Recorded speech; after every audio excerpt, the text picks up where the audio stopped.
Oh, yeah, that's right. Traditional Chinese map. Facsimile. Facsimile. South is South on the is on top the of the top of the map. map. That sounded creepy as fuck. He's French. It's, what's his name? Was it a goblin?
A signet ring bearing the Clark's family's coat of arms.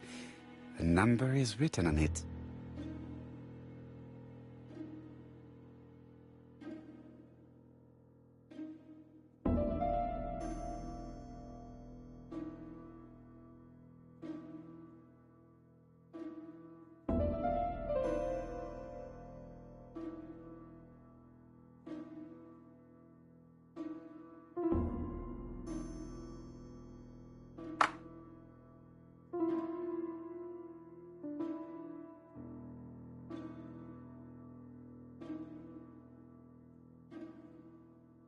This plate appears to be...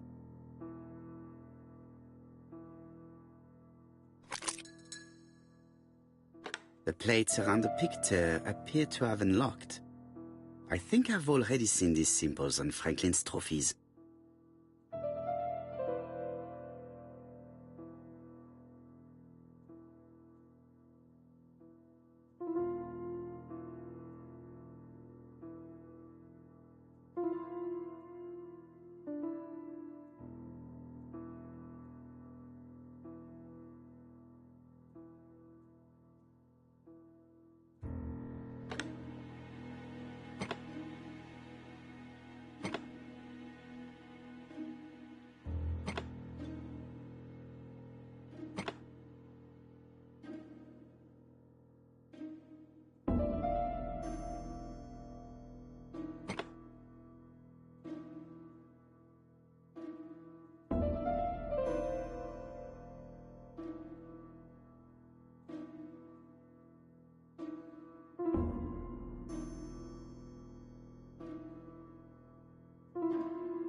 The plates around the picture appear to have unlocked. I think I've already seen these symbols on Franklin's trophies.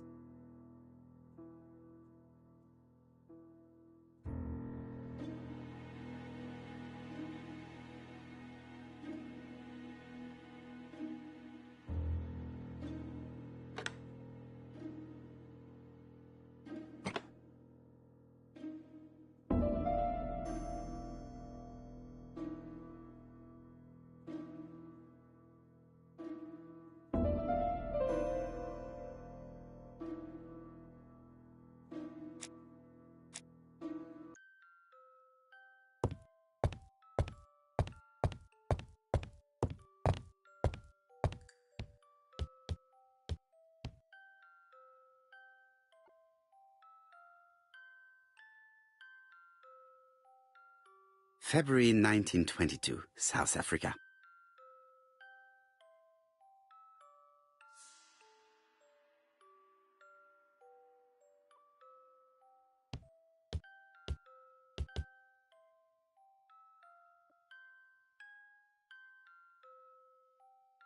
July 1920, Alaska Peninsula.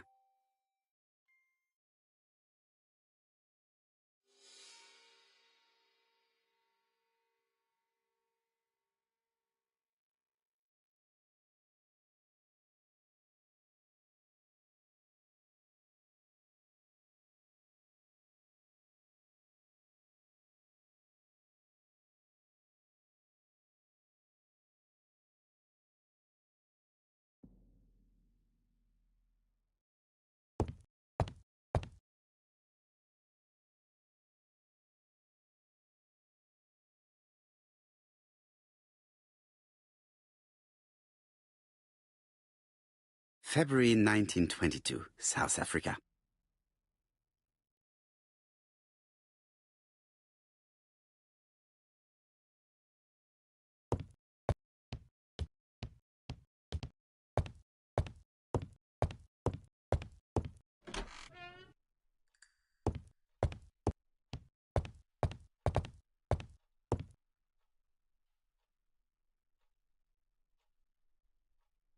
April 1925, Aceh Province, Sumatra.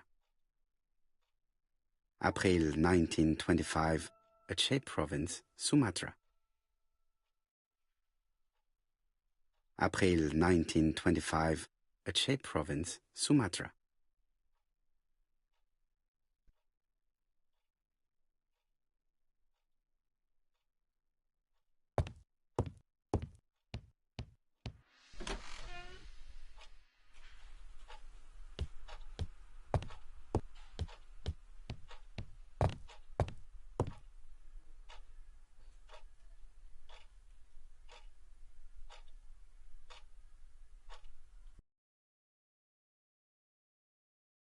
Compass point to the south. Bronze and magnetite, Han Dynasty, circa 210 BC, purchased in Hong Kong 1935.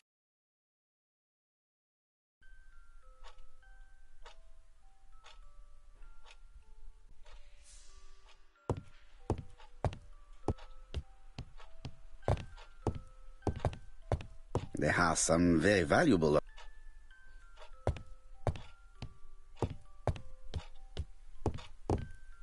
Sir Carmichael's collection could rival that of a major museum.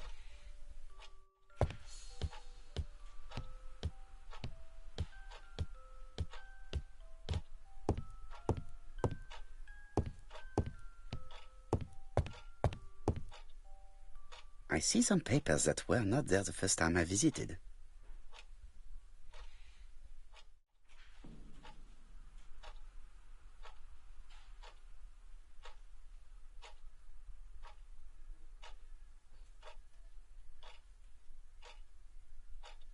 Valuers report property.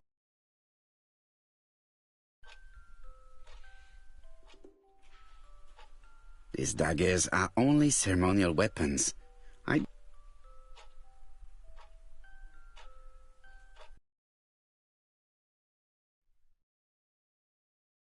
Ernest Logan, MD, Brighton Cancer Institute, 201 Dusk Road, Brighton, Sussex.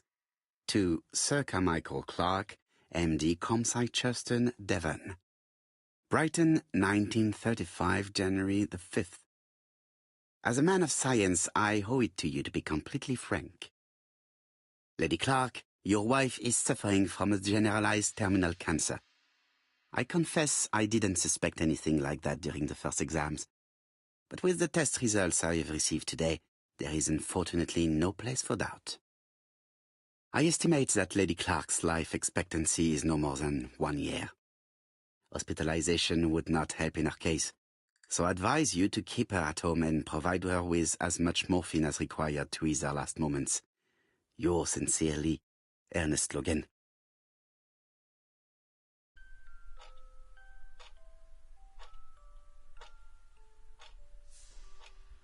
These daggers are only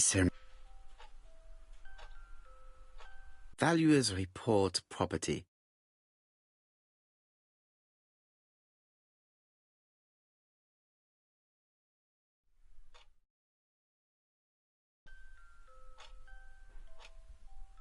Valuers report property. Build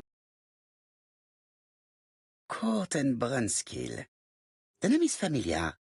Is that not the name of the firm Donald Fraser works for?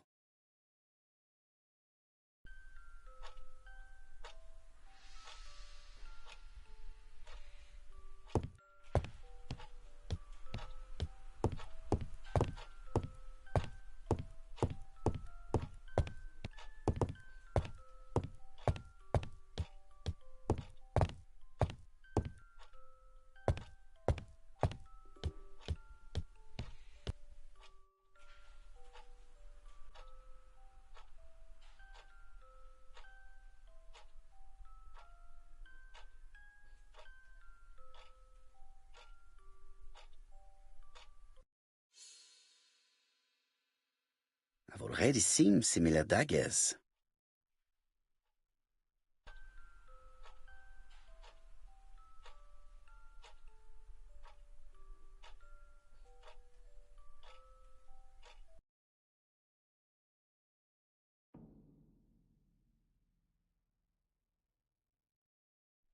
A dark dragon for a bright-haired maid. C.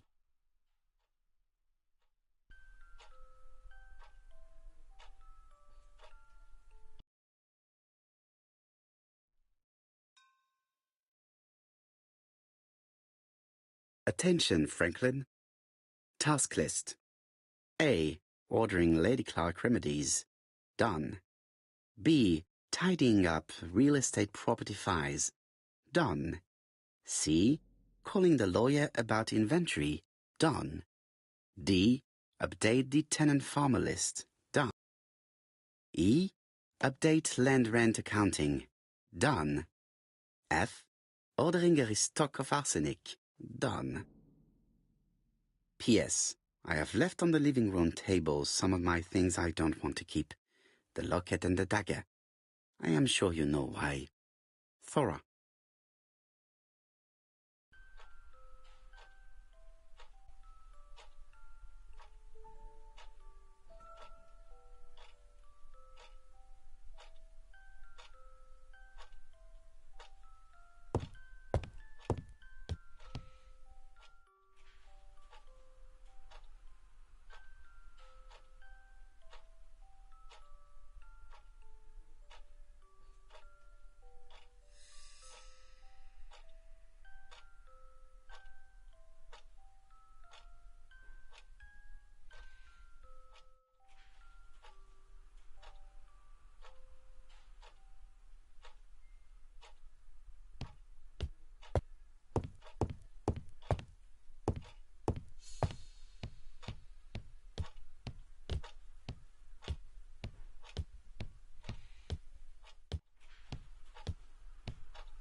Alaska.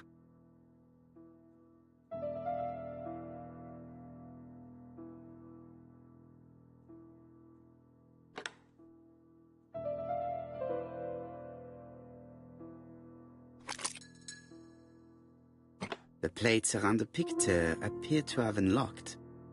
I think I've already seen these symbols on Franklin's trophies.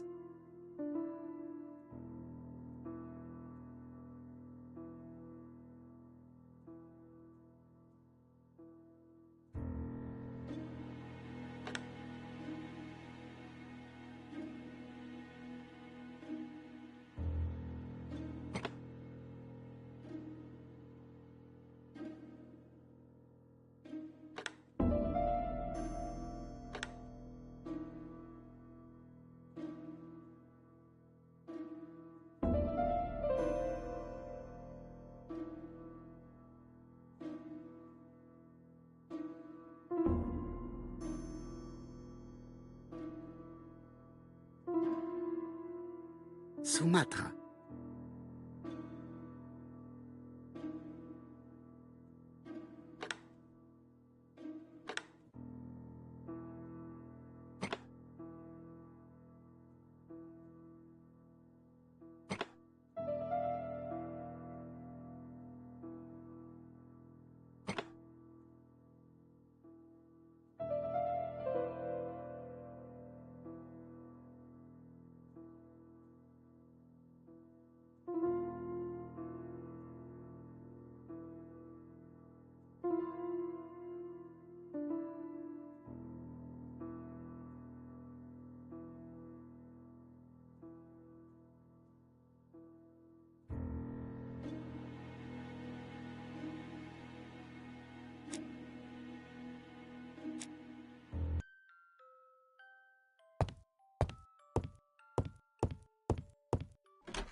I've finished with this subject.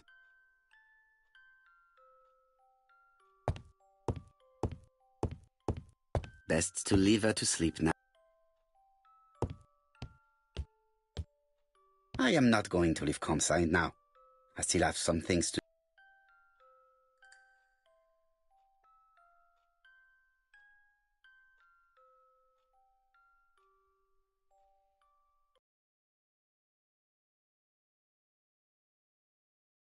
The Black Dragon's Curse. To Franklin, who will never grow up. January 25, 1928. Car Charlotte.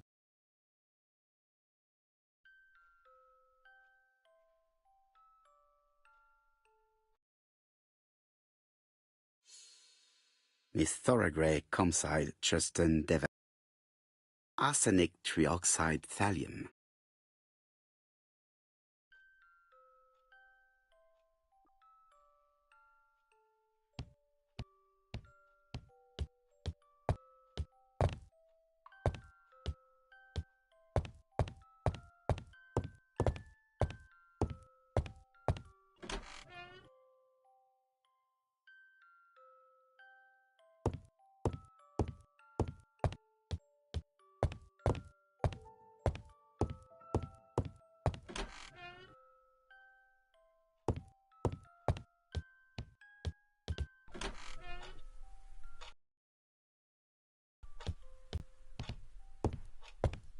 Order and method above all.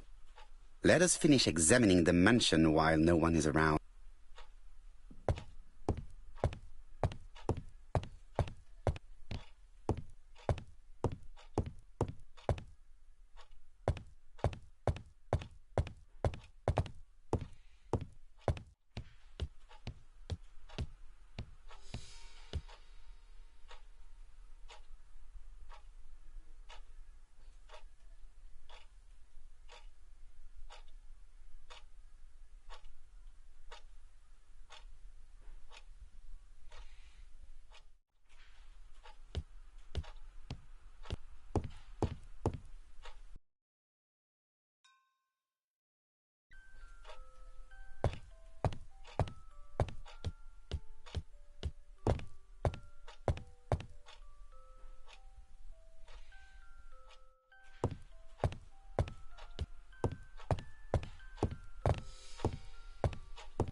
Franklin Clark appears to be a typical British gentleman, a good sportsman, a hunter, a traveller.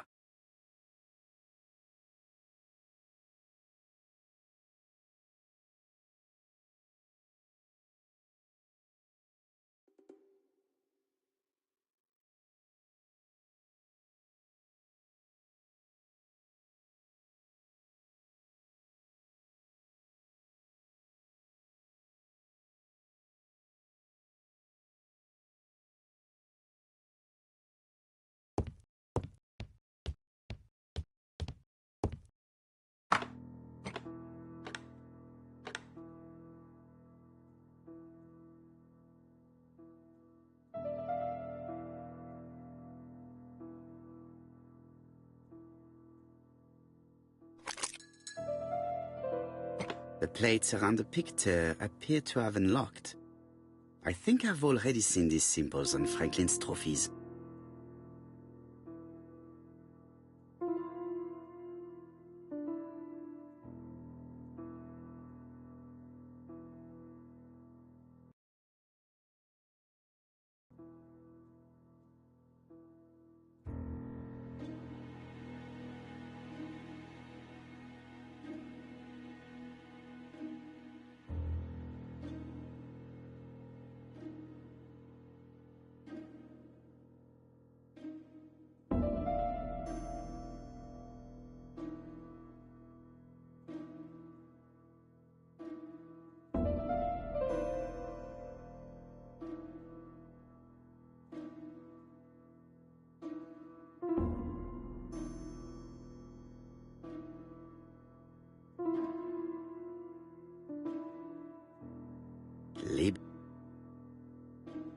Libya.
The African kudu.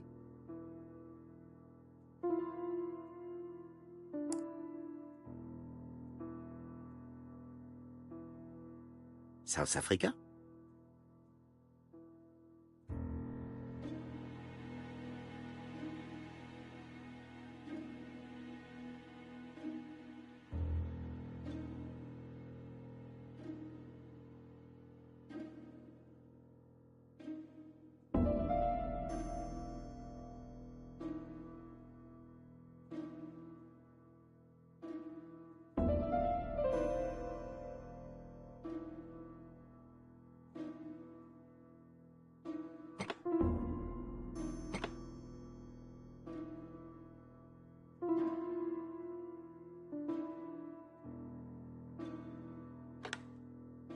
The Alaskan Kodiak bear.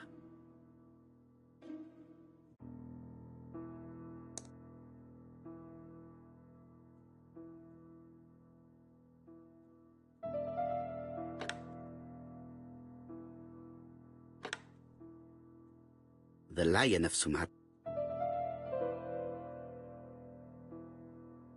I heard the sound of a mechanism. Strange way of protecting one's safe. Triangulating one's hunting sites on a map.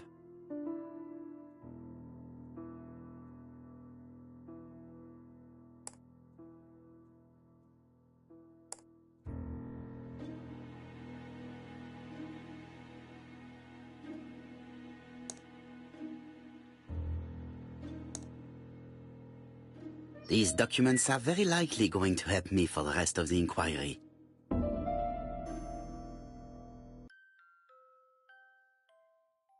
A dozen gold sovereigns. Some shares for the Southern Railway and some treasury bills. This is not worth much, hardly enough to justify a robbery. Eton College School Year, 1912-1913. Franklin Clark.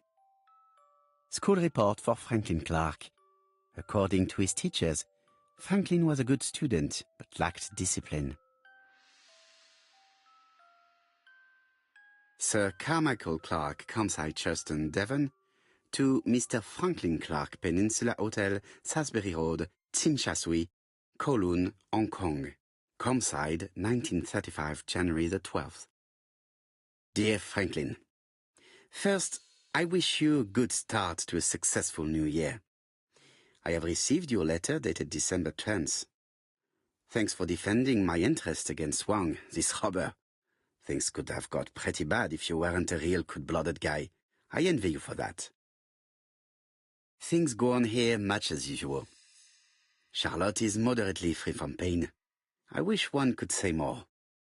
You may remember Thora Gray. She is a dear girl and a greater comfort to me that I can tell you.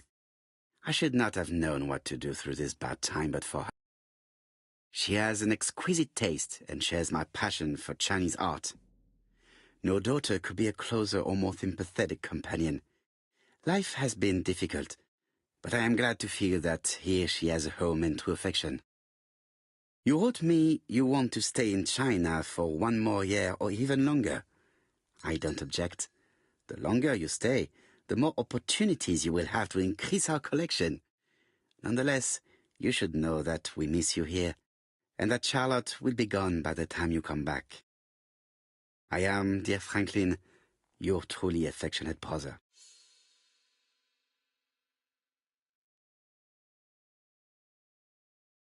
Charlotte Clark, Campsite Churston, Devon, to Mr. Franklin Clark, Peninsula Hotel, Salisbury Road, Tsim Sha Tsui, Kowloon, Hong Kong, Campsite, 1935, January 1st. I wish you with all my heart a happy year 1935. Writing my greeting cards, I have affectionate thoughts for you. Always smiling as a child, sailing to distant countries and bringing back to us trunks full of wonder. At home, everything annoys me, starting with this young Thora Sir Carmichael is so fond of. I have nobody to share my feelings with, so I write to you. How can I tell you what happens to me? The simplest way the better. I am doomed. I still have 1 year to live, no more. How do I know? I opened the secret drawer of Carmichael and read a letter not addressed to me. In this letter, Dr. Logan tells my husband in the most direct way the truth he conceals from. So, I know. But my husband doesn't know I know. Please don't tell him. And if he shares the truth with you, act as you are surprised. Carl will probably speak in his usual convoluted way, but I wanted to be the first to announce it to you. It does matter to me that you are aware of what happens in Campside. Warm regards, Charlotte.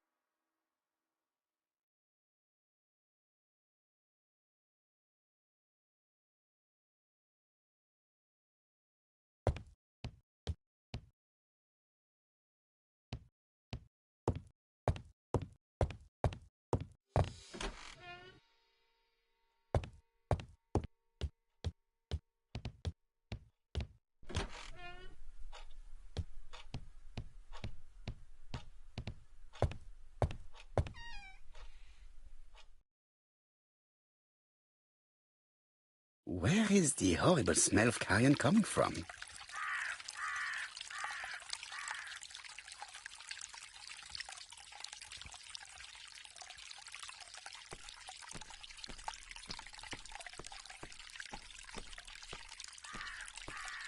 Something makes me feel uncomfortable.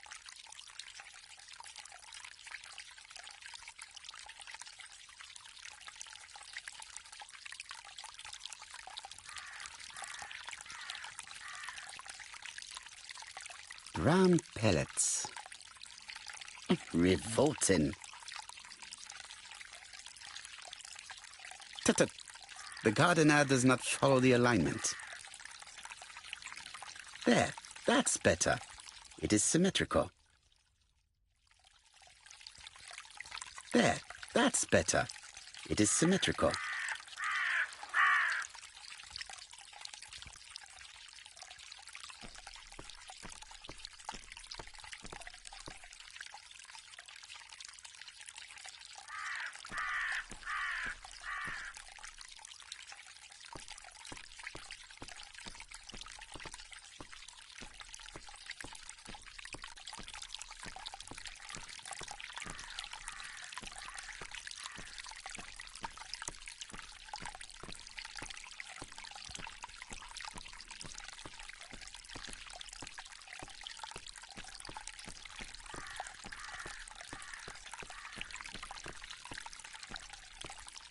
It was probably the gardener who lit this fire. Look here. I wonder if someone wanted to get rid of these papers. This object will probably be useful to me. Let us now try and get our brain cells to work.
Everything that Thorgray has left behind comes from Sir Carmichael's collection. He most probably gave them to her, but she chose to leave them here rather than run the risk of being accused of theft. It is understandable when you know just how much Lady Clark mistrusted her. Let us now try and get our brain cells to work.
Thorgray had no reason to kill someone who only had few months left to live. The poison she ordered was for rats. The gardener must have made good use of it, considering the stinking remains on the path, not far from the property. I've finished here. I must put the skeleton key back and inform Hastings that I'm returning to London.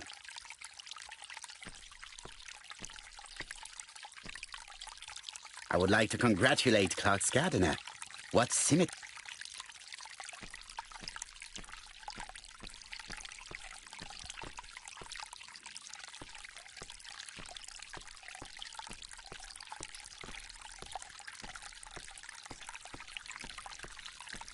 This fountain makes a very relaxing sound. This wisteria is in full bloom.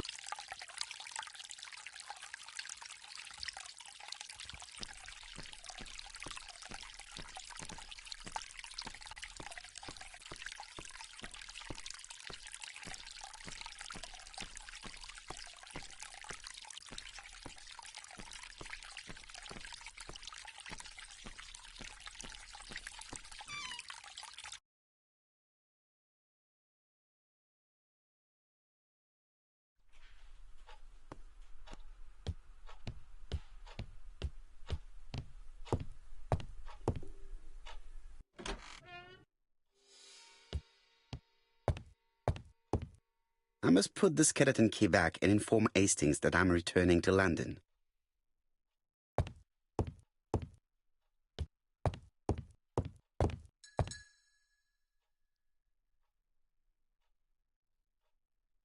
April 1925.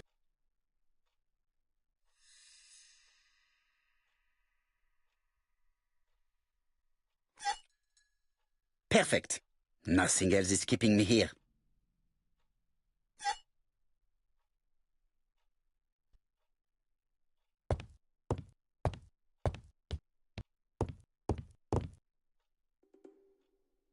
Hello, Hastings. I have finished in Charleston. I will take the first train. Tell me, do you know how to restore writing on a burnt document? Yes, you just have to soak a cloth with a hydrochloric acid solution and rub the sheet of paper. Then the characters appear. Bien. You have been of great assistance, Hastings. Could you please order the solution as soon as possible? Of course, but what documents do you want to read? You will see, my friend. À ce soir.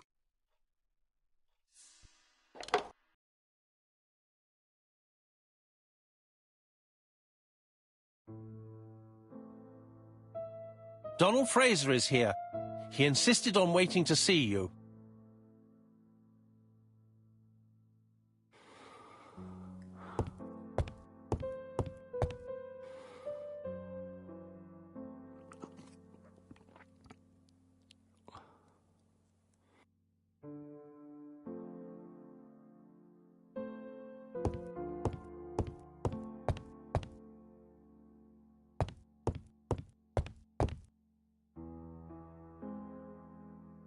This man is tired.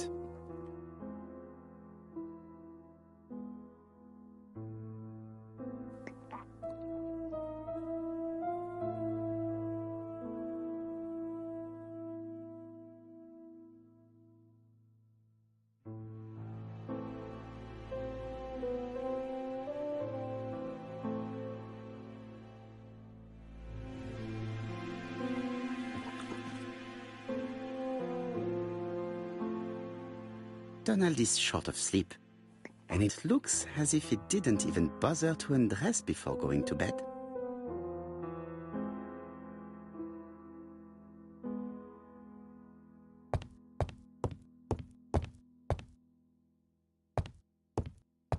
Hastings, for your hair, Yes?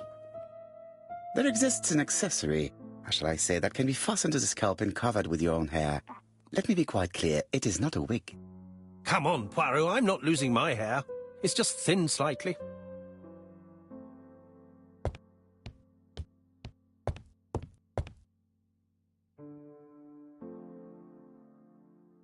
Royal Mathematical and Statistical Society's Bulletin, September the 9th, 1935. the alphabet murder, a methodical madman. It's highly probable that the alphabet murderer will kill again. Could we possibly estimate the number of victims in his next crime? Yes, and it is easy. As soon as we know the ratio of towns, cities and villages whose names begin with a D and the ratio of English people whose names are spelled the same. On the one hand, the ratio of towns, cities and villages in England with a name starting with D, and on the other hand, the ratio of English people with a name also starting with D. After this initial calculation, it is easy to deduce the likelihood of actually being murdered if you belong to the target population. Go to the last page to find our results and details on the calculations. Daily Blag, August 31, 1935. Moustache at half-mast. Poirot's repeated failure in ABC case. Sometimes small things trouble great men. Hastings, faithful corroborator of the Belgian detective, knows something about it. 3 mornings in a row, he confided to us, the cook broke the egg yolks when preparing Poirot's breakfast. This apparently casual event has greatly disturbed my friend, to the point it breaks his concentration and slows his judgment. I also noticed his mustache, of which he is so proud, being duller than usual. Poirot, I assure you I haven't said any such thing to the journalists. They twist everything.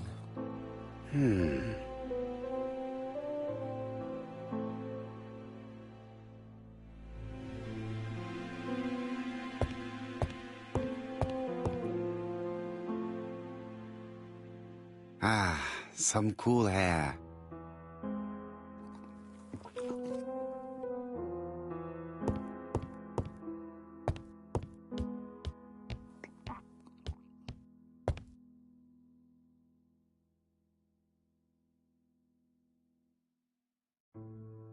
Mr. Poirot, I don't know why I'm here.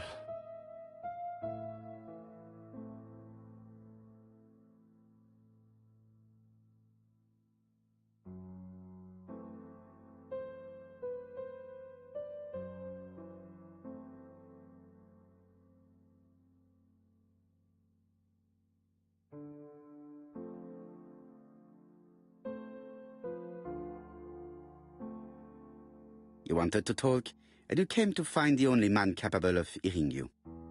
Mr. Poirot, since Betty's death, I've doubts about myself. I don't know what to do. And I keep having a horrible dream 3 nights in a row.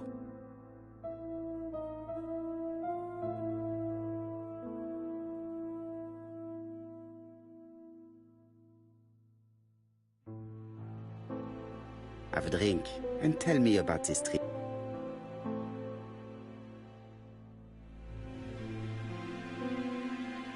It's always the same. I'm on the beach with Betty. I grab her round the throat, and I squeeze, and squeeze until she's dead. Her head falls back, and I see that it's no longer Betty. It's Megan's face. Have you seen Megan Barnard recently? Yes, our grief has brought us together. I never really knew her before. She's really quite a remarkable girl. But I would never tell her about my dream. Why not? Is it her you are attacking in your dream? No, it's Betty. And once Betty is dead, it's Megan's face that appears in its place. Very interesting. Let us now try and get our brain cells to work.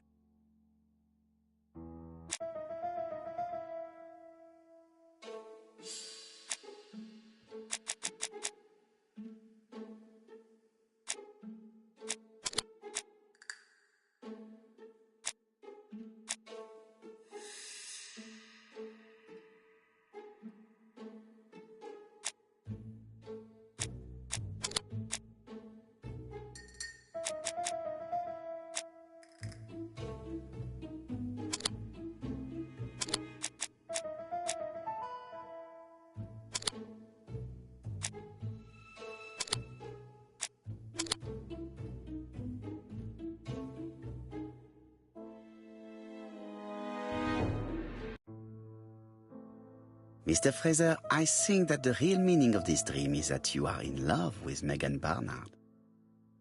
Please go on. Do. This dream certainly betrays your guilt. Oh. But what do you feel guilty about? Having killed your fiancé? Possible. Or forgetting her very quickly for her sister? Certainly. And this forgetting is perceived as a second death. So you don't really think I was the one who killed Betty? I do not exclude this theory. I am simply saying that I do not need to know that fact to explain your dream and your guilt. Thank you for being frank, Mr. Poirot. You've helped me a great deal. I'm going back to Bexhill. I'll not take any more of your time up. It is late, Mr. Fraser, and you are tired. I'll sleep on the train. I like trains. It's easy to sleep rocked by the sound of the wheels. Poor boy, he seems completely lost. Well, women seem to like him. I think Megan will take care of him. Oh, I remember. Did you order the product I needed? Yes, we'll be receiving it tomorrow. Bien, it is late, and I asked Miss Gray to come tomorrow morning. I have a few questions I wish to ask her.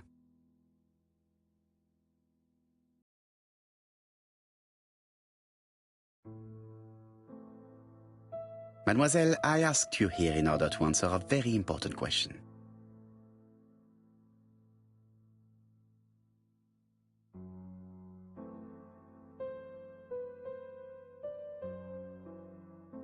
Am I right in thinking you said that you did not speak to anyone on the day Sir Carmichael was murdered? It's the absolute truth. Yet, Lady Clark maintained that she saw you talking to a stranger on the front doorstep. Really? She must have been mistaken. Oh, I remember now. I'd forgotten all about it, but it wasn't important. It was just a salesman. One of those traders who sell stockings from door to door. Can you describe him? Medium size. Glasses. Dark suit and a felt hat. Not the sort of man you notice. Completely harmless. That's why I forgot all about him. Nothing else? He was very hesitant and shy. Usually door-to-door salesmen are very confident, but he wasn't.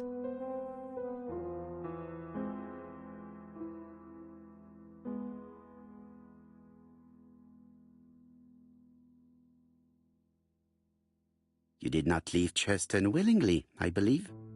I don't wish to lie. Lady Clark did not appreciate my presence.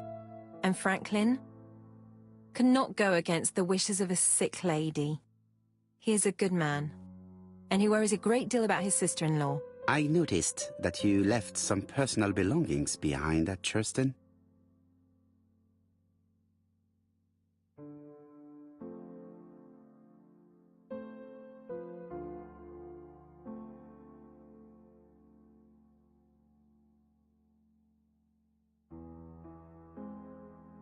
Are you planning on going back to collect? No. I prefer not to carry the weight of the past. Bien. I must ask you one last question. Please reply frankly with either yes or no. If Lady Clark had died, would you have agreed to marry Sir Carmichael if he'd asked you? How dare you ask such a question? It's like his daughter. And all that I ever felt him was affection and gratitude, nothing else.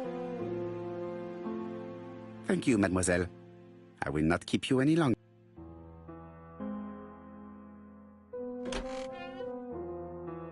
I met Thora Gray on the stairs. Her cheeks were ablaze, and she appeared to be deeply hurt. Poirot, have you offended the poor girl again? Do you have good reasons for accusing her? I accused her of nothing, Hastings. I simply asked her an important question she did not answer. Let us see if we can answer it for her. Let us now try and get our brain cells to work.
You must know how to read between the lines, Hastings. When Sir Carmichael refers to paternal affection, he is lying to himself. Read this engraving on the brooch. A dark dragon for an angel with glossy hair. These are the words of a lover, not a father. Lady Clark was not wrong. What if Sir Carmichael had fallen in love with his secretary? That doesn't mean that she forced him to do so. True, there are extenuating circumstances. She is a penniless orphan. But she is calculating. Just look how she avoided it when asked if she would have married Clark.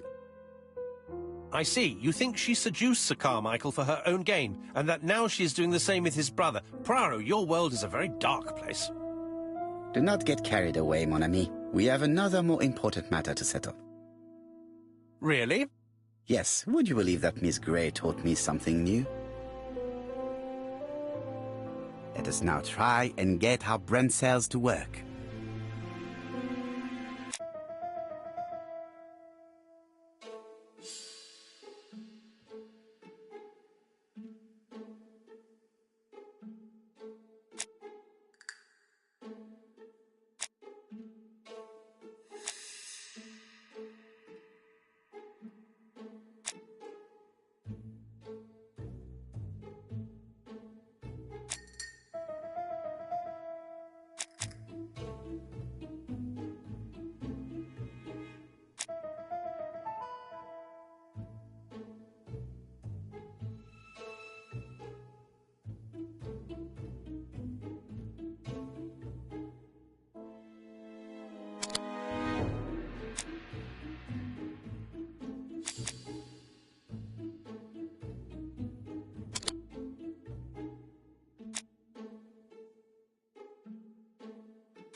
It's perfectly clear, Hastings, perfectly clear.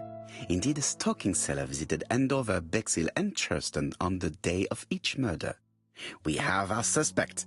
This should be of interest to Jap.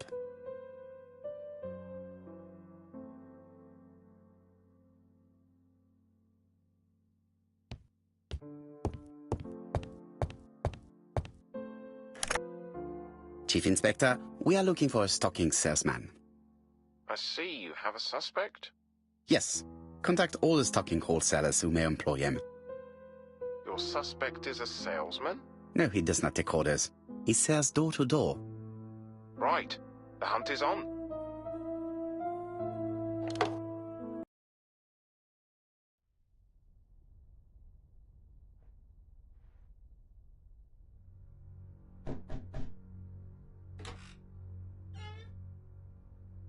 Are you leaving, Mr. Cust? Yes, I'm going to Cheltenham.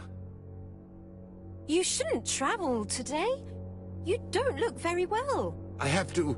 I have engagements. I must respect them.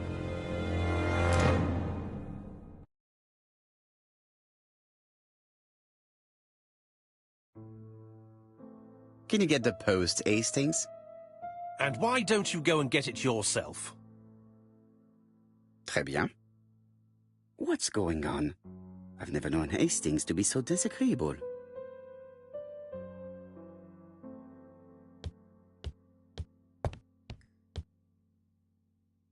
Are you collecting the post, Poirot?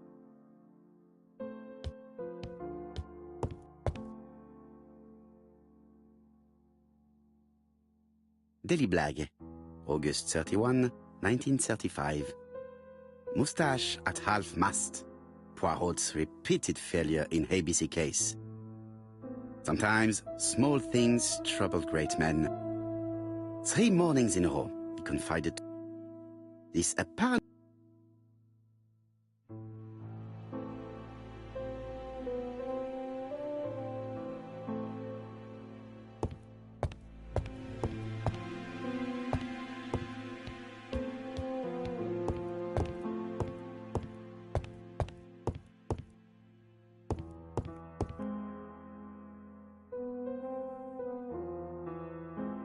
Poor Mr. Poirot. I'm quite sorry for you. If at first you don't succeed, try again. We've a long way to go still. Typery? No, that comes later.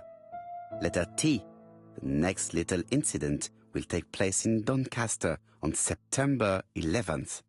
So long. ABC. I should compare this letter with the one on my desk which I received earlier to see if it does indeed come from the same person.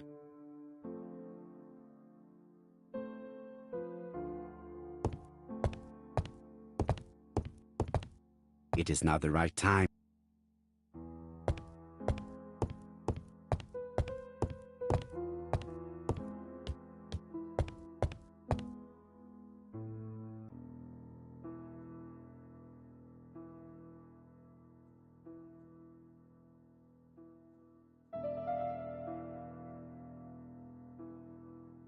Let us examine this more closely.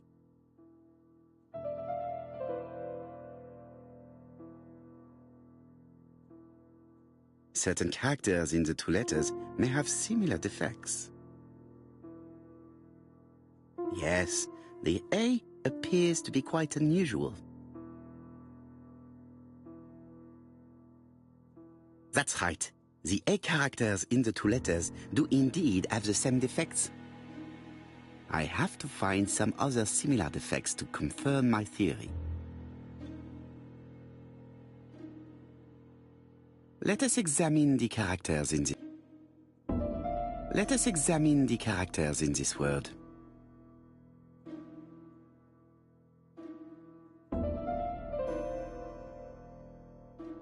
Yes, this I is weird. However, the characters in the two words do not match. Yes, this I is weird. Yes, the I characters in the two letters do indeed have the same defect. I have to find some other similar defects to confirm my theory.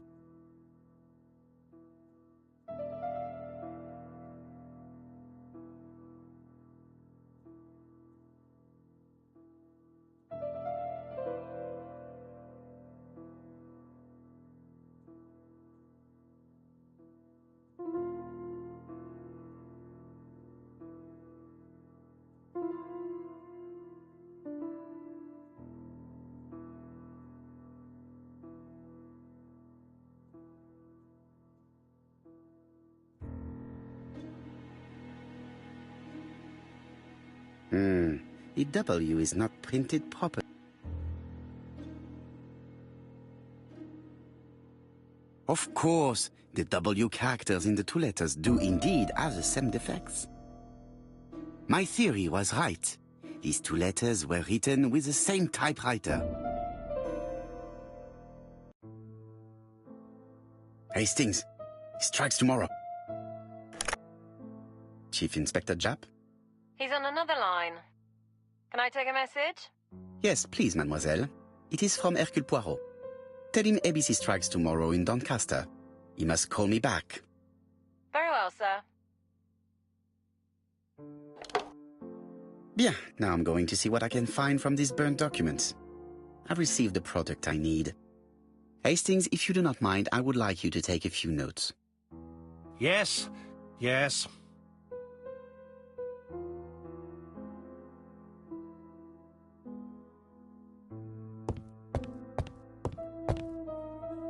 I've finished with this subject.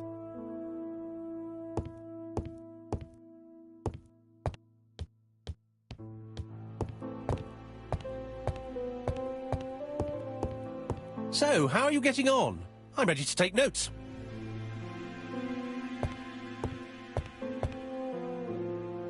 Now, down to work. All of this needs putting in order a little.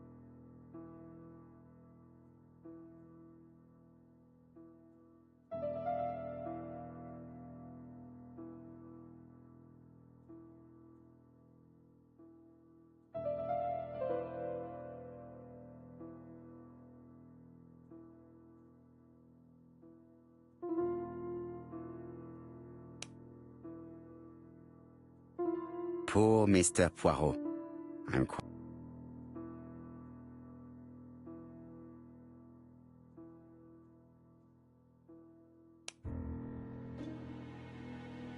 If someone has tried to get rid of these documents, they may be important.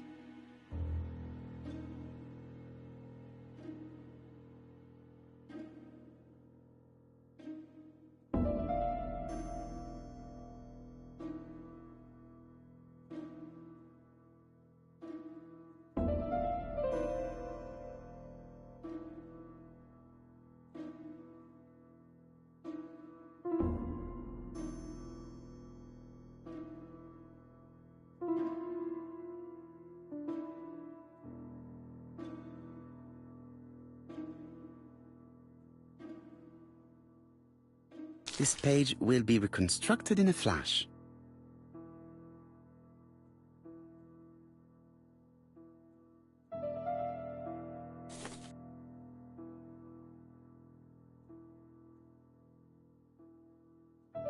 This page is child's play.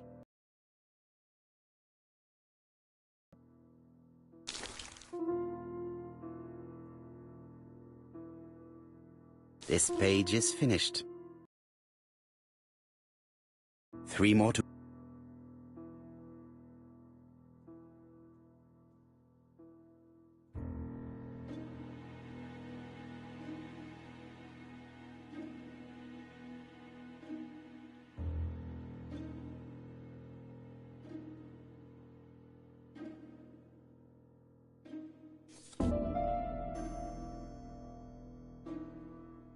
This piece should be placed here.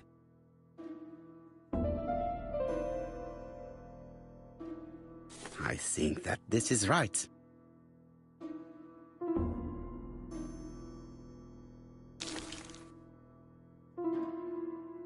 This page is finished.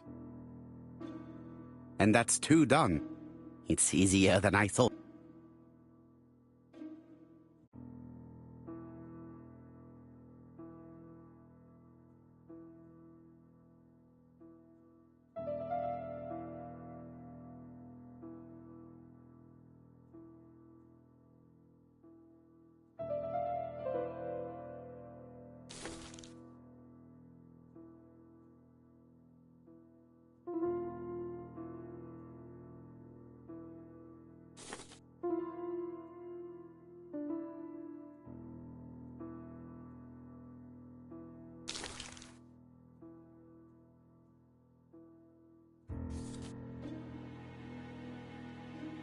This page is finished.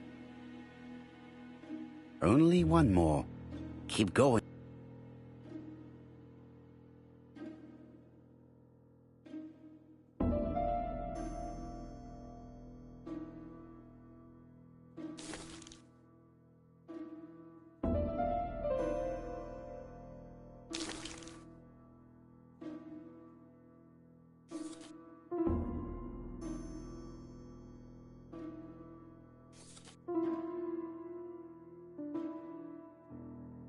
This page is finished.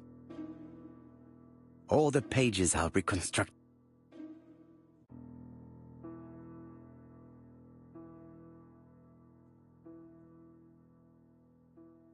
A dry cloth.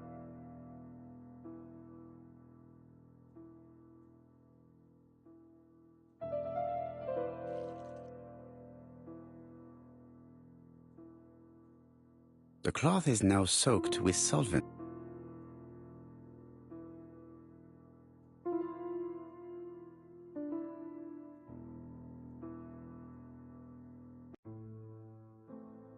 Got it! Make a note, Hastings, make a note. Mrs. Alice Asher, shop owner in Andover. Tracheitis, hemoptysis, prescribed laudanum. I got it. Look. Poirot, where on earth did you find these files? All right, but where did the person who burned them find them?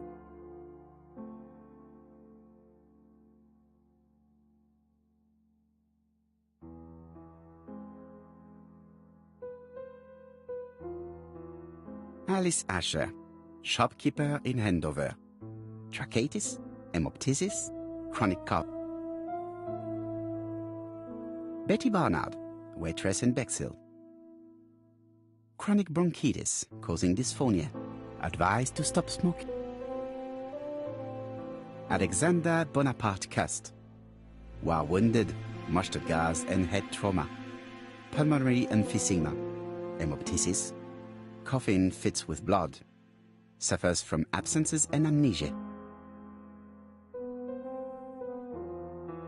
Dick Dudley Dunbar, owner of the Black Swan Hotel in Doncaster.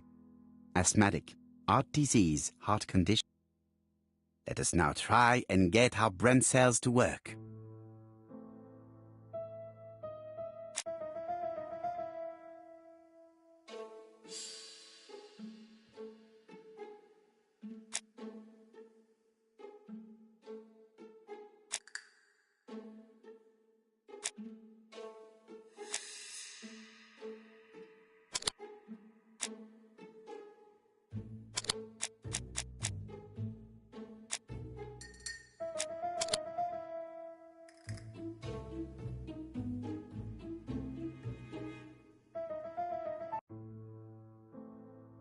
The burned documents are medical records, and without a doubt they come from Clark's archives. First of all, because all the patients have throat conditions. And secondly, their name starts with either A, B, C or D, and it is precisely the files that match these letters that have been tampered with. But why burn these files?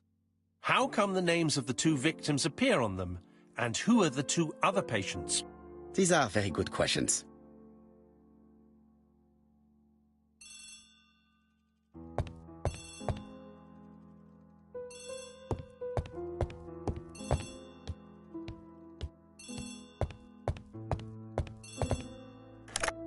Hello, Poirot? Any news, Chief Inspector? You wanted a stocking seller? We have one. Reported by his landlady, who thought he was behaving suspiciously. He has the most unbelievable name.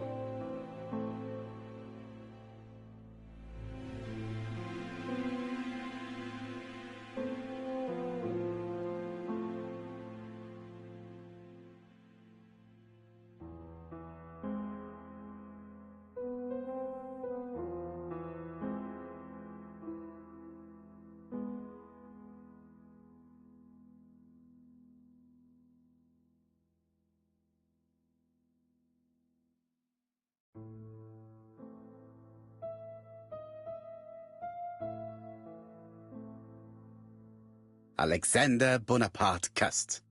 Yes, Alexander Bonaparte Cust? How did you guess? Poirot, you have magical powers. It's a serious lead. I called Doncaster. A person matching Cust's description has been seen at the station. He got off the train from London, but after that, nobody knows where he went.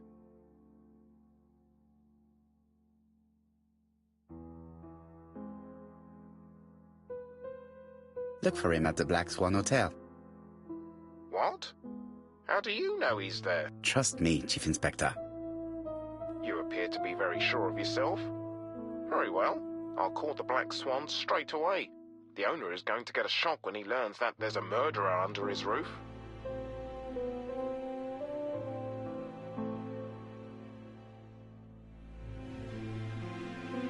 Chief Inspector, I would rather call myself. As you wish. Please go ahead.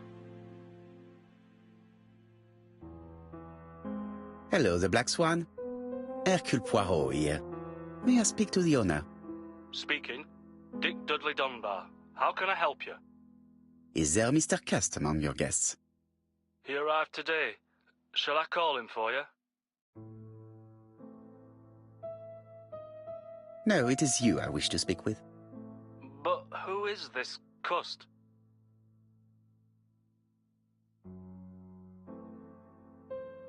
Have you heard about the ABC case? Oh, yes. I must say I'm not all that reassured. What with my name starting with D and all that. You're in danger. Beware of your guest. Do you think that Cust might be dangerous? Oh, I do hope you're wrong. He seems so harmless, you know. Oh, yes, completely harmless.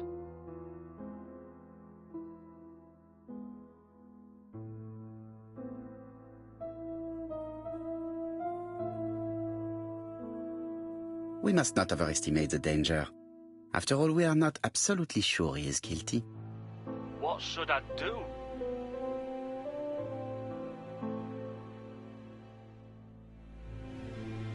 Watch him. If he leaves the hotel, watch where he is heading. I'll call the police in Doncaster immediately. When they arrive, keep out of the way. Oh, indeed. I shall keep out of the way.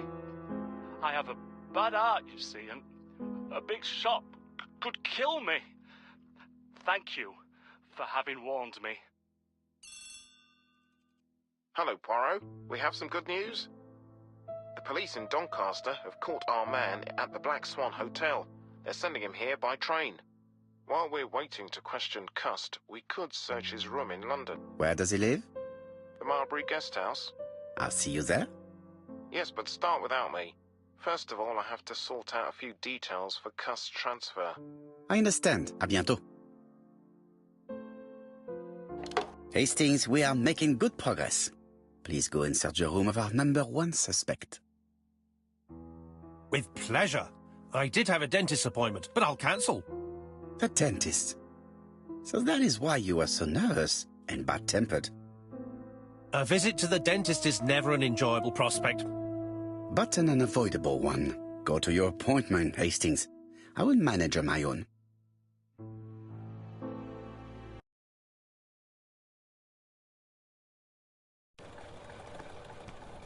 To Marbury Guest House, please.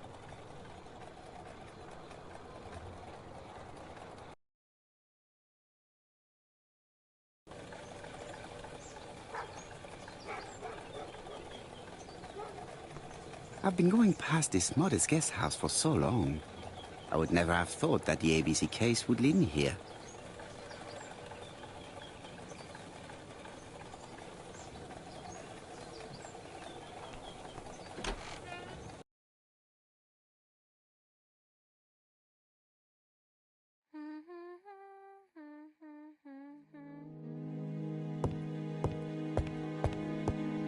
It is a very beautiful piano. Maybe Mrs. Marbury likes to play in her free time.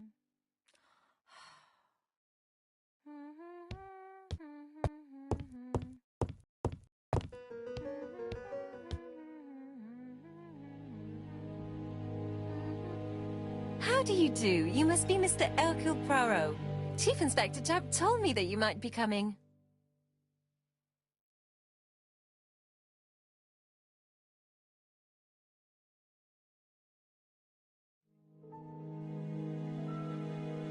Madame, you may be of valuable help to me. It would be my pleasure to help you. Will there be some journalists there as well? I think you might even be interviewed. You are key witness. I've suspected him for some time, but he appeared so harmless. Oh yes, sometimes he got angry and waved his arms about. But even then, he wasn't frightening. And he was as gentle as a lamb again immediately afterwards. It was only this morning that I understood. He told me he was going to Cheltenham, but my daughter saw him at Euston Station. It's not the right station. To get to Cheltenham, you have to take the train from Paddington. And what's more, Mr. Cuss left behind an ABC with Doncaster underlined. As you can imagine, when I saw that, I called Scotland Yard.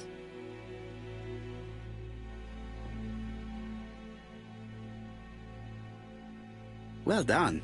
You were right. He did go to Doncaster. So I was right to warn the police.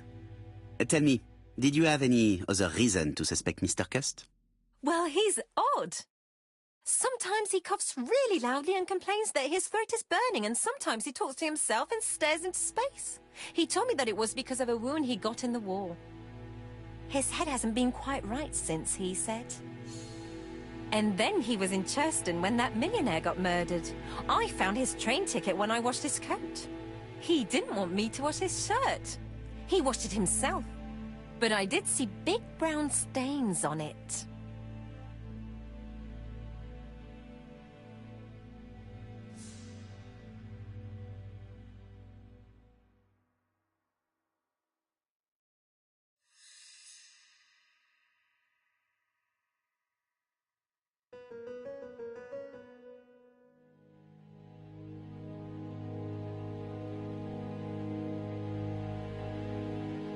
Where were the stains on the shirt?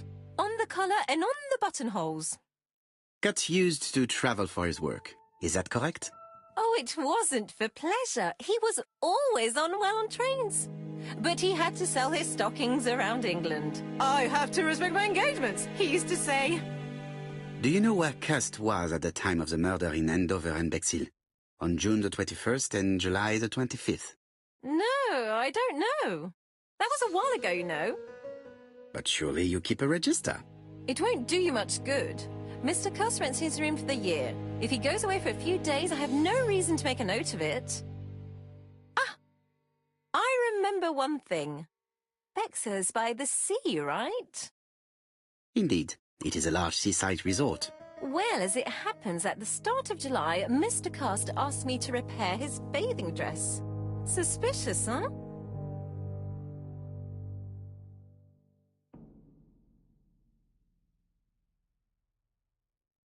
That does not help me much. There are hundreds of English towns by the sea. Anything else? Well, I was only saying. I also forgot to say that he started buying newspapers that talked about the case.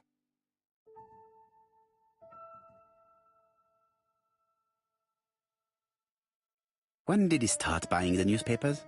Let's see. I think it was just after the millionaire's murder in Churchton.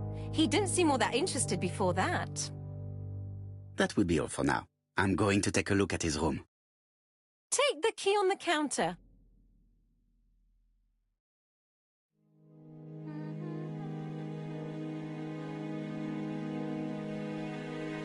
This woman appears to be in a good mood.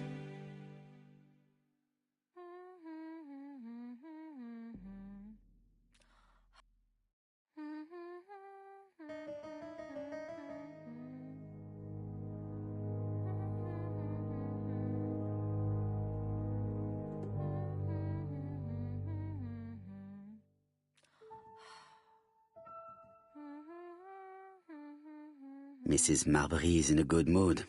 She is working very precisely in producing incredibly thin peel.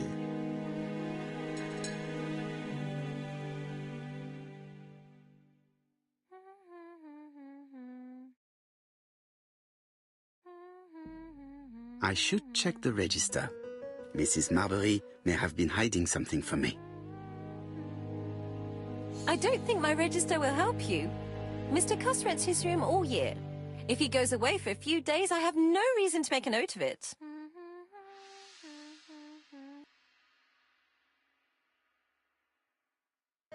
The truth is becoming apparent, and I have something to say to Mrs. Marbury.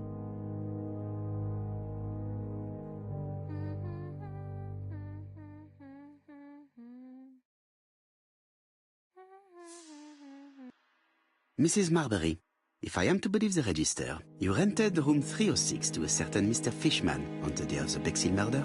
Room 306 is Cust's room. Can you explain yourself? Yes, I remember. Just for one night as a favour. Mr. Cust was away, all my other rooms were taken, and poor Mr. Fishman had nowhere to go.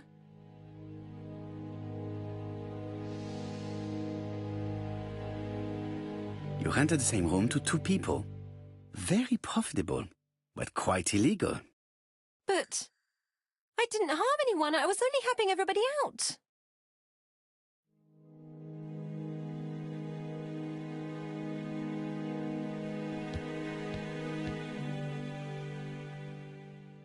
It looks like I've found the real master of this house.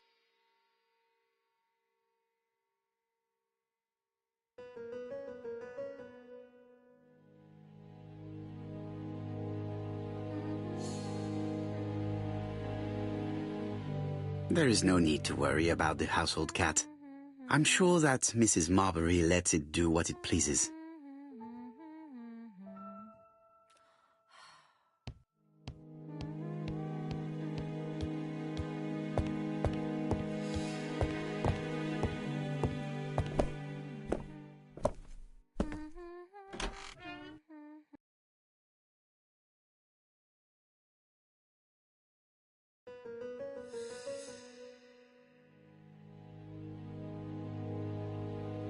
Laudanum Cameron's Chemists.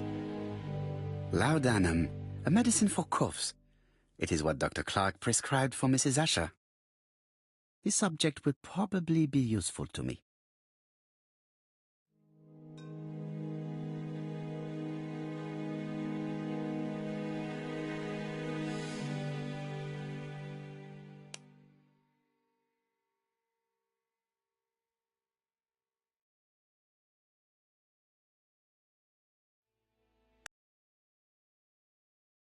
Company. I know this medicine. It is a powerful sedative. This subject will probably be useful to me.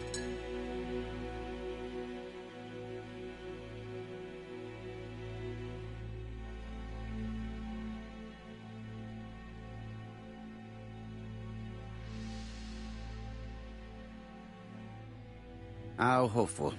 This place is a real mess.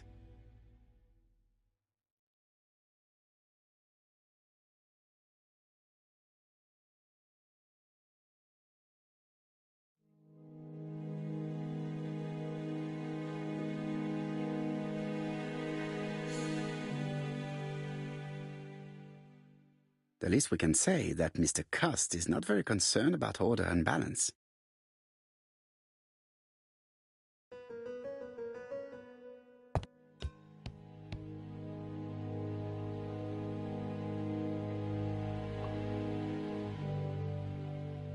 John Milligan, Managing Director, Silky Legs, Frederick Street, Leicester.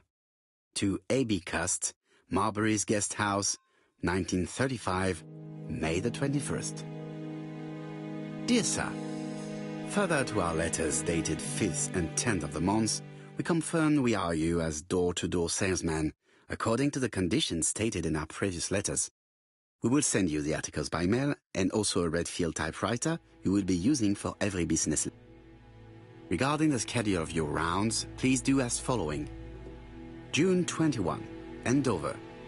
Arrive by train the 20th in the evening and get a room at Station Hotel. Start your turn in the north part of the town. This letter establishes that Cust went to Andover, but the ink has hidden the destinations of his other trips. I know from Mrs. Marbury that he went to Churston. I just have to show that he went to Bexhill, and I will have proved that he was present at all the crime scene.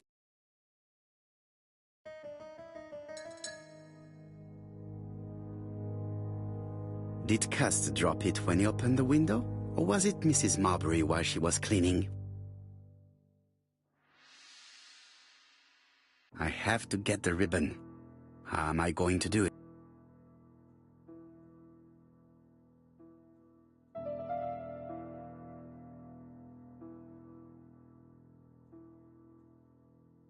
Something is blocking the ribbon.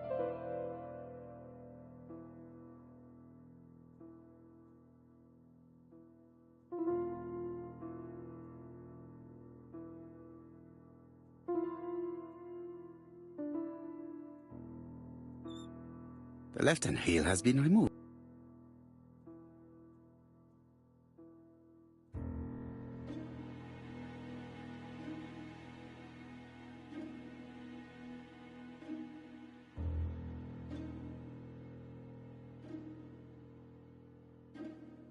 The right-hand heel has been removed.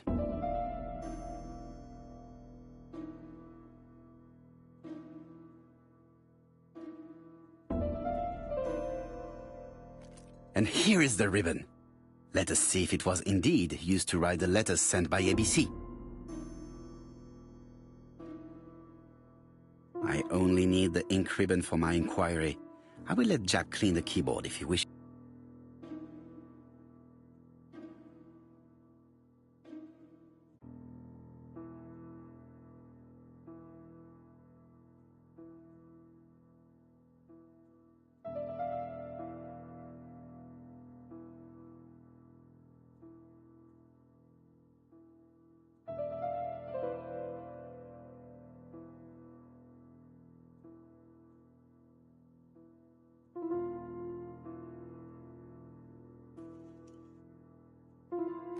And here is the ribbon. Let us see if it was indeed used to write the letters sent by ABC. I only need the ink ribbon for my inquiry.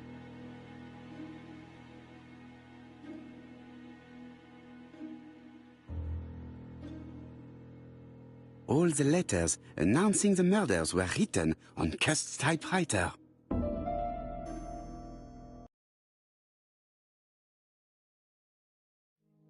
It's an ABC.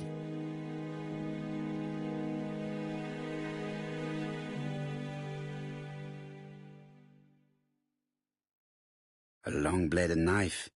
A murderer's weapon. This object would probably be useful to me.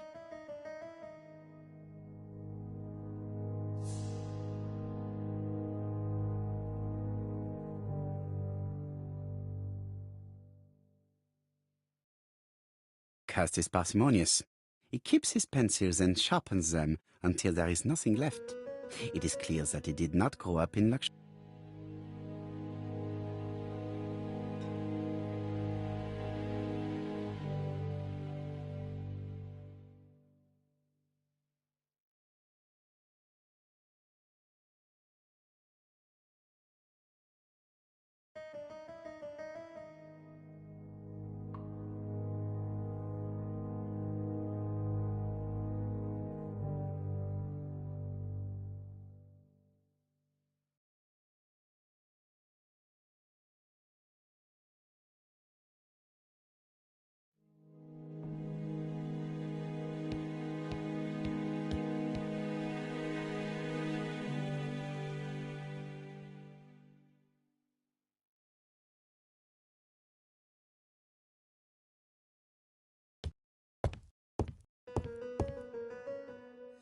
ABC guys, enough to sign about a dozen murders.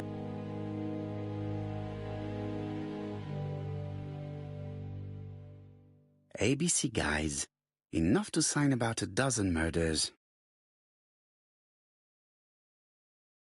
It's close.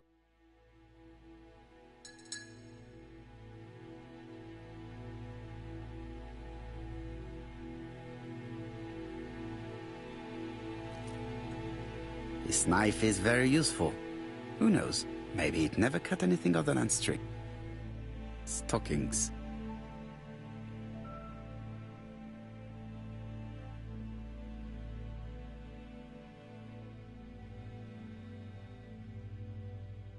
Trousers, white shirts.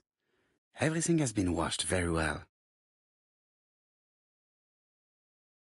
The Bexhill daily paper, dated from the day of the Bexhill murder. Most probably the bathing dress repaired by Mrs. Marbury's expert hands. All the main articles referring to the ABC case are here, from the Churston murder onwards. Nothing before that date.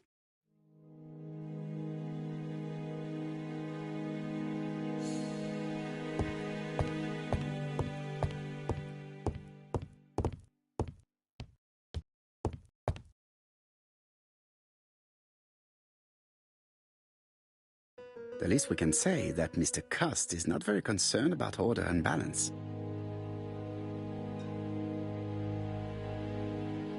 It is not the right time.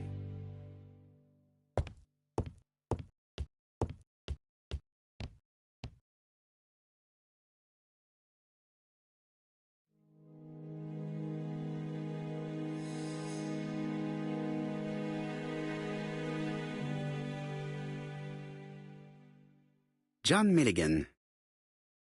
Dear Sir, regarding the schedule of your rounds, this letter established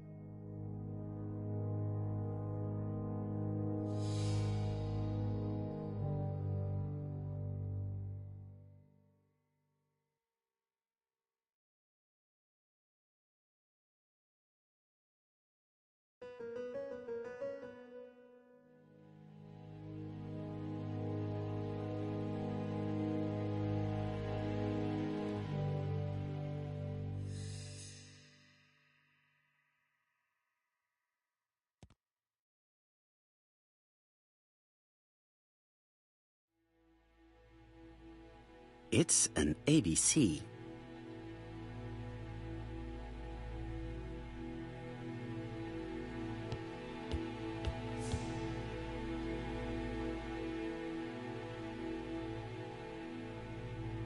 Stockings. ABC guys. Enough to sign about a dozen murders.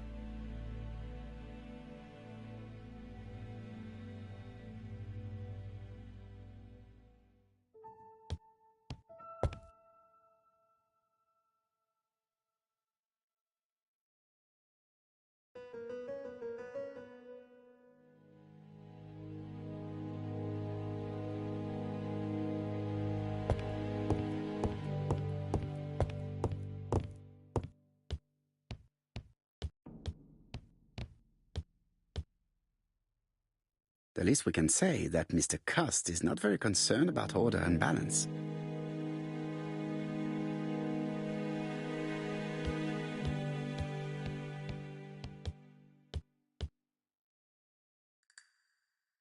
This dark stain. It could be blood, but goodness knows how long it has been there. Let us now try and get our brain cells to work.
The register shows that Cust did not sleep at the guest house on the day of the murder.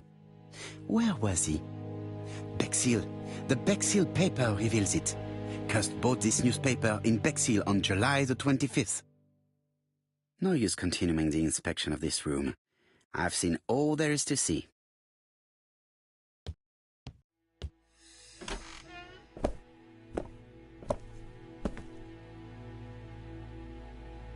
Goodbye, Mrs. Marbury. Thank you for your help. Bye. Ah, Chief Inspector. I was about to leave. Good evening, Chief Inspector. Welcome. Please excuse me, I must go to the kitchen. I'll leave the key of Mr. Cust on the counter. I'm sorry I'm late. I've spent ages with the Doncaster police. And you? I have established one fact. On 3 occasions, Cust was at the scene on the day of the crimes.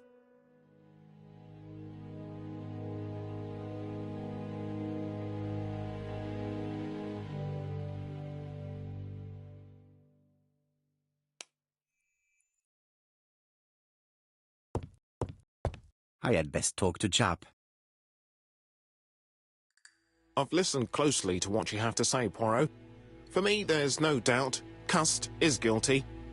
Do you have any element that might prove the contrary? That is what we're going to look for. Let us now try and get our brain cells to work.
The evidence against Cust is overwhelming. His presence at the scenes, the knife, the blood-stained shirt, the ABCs in a box. C'est vrai. However, the blood Mrs. Marbury saw on Cust's shirt may have been his own. According to his medical records, he suffers from hemoptysis. The murderer cut Sir Carmichael's throat from behind, and the blood spurted outwards. You would expect the murderer's shirt to be stained on the sleeves, not on the buttonholes, yet we see quite the opposite. You would expect the murderer to keep the newspaper articles about his crimes. But Cust's collection starts in Cheston, as if it discovered the case rather late. I agree it's troubling, but it doesn't change my mind. There's small details that we should be able to clear up by questioning Cust. When can we talk to him? Doncaster is sending him to us on the first train. Are they questioning him already? He says he can't remember a thing. It's plausible. Doctors say he suffers from absences and amnesia. Mrs. Marbury has confirmed this.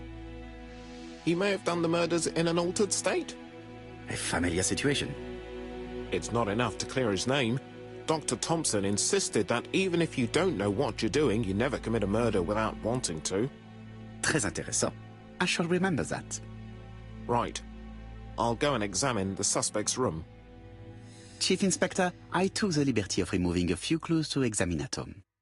All right, we'll discuss them tomorrow. In the meantime, I'm going to see if you've missed something.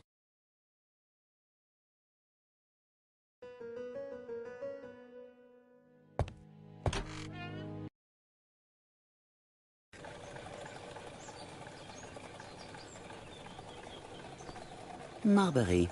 There is a very pretty village by this name, in Cheshire. I've been going past this modest guest house for so long. I would never have thought that the ABC case would lead me here.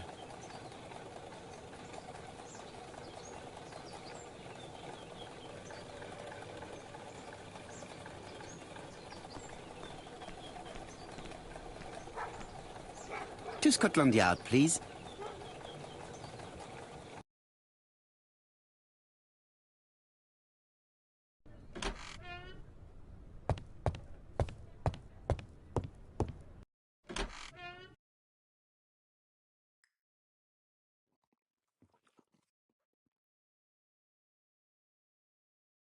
This man is not in good shape.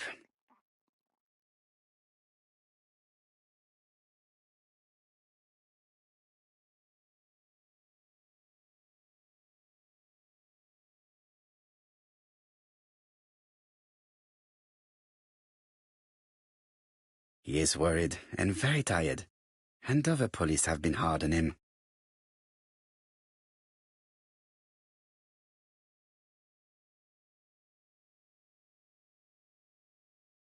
What do you want from me?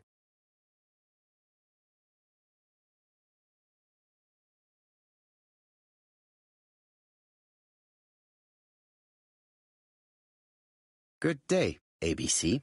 Do you know who I am? Someone who's got it in for me. I am Hercule Poirot, and I want nothing other than the truth. Ah, you're the detective.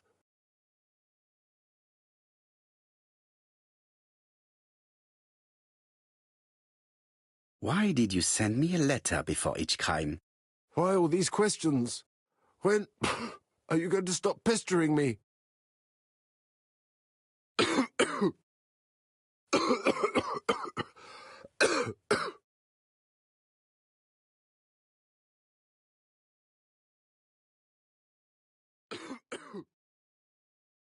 He is in no state to reply.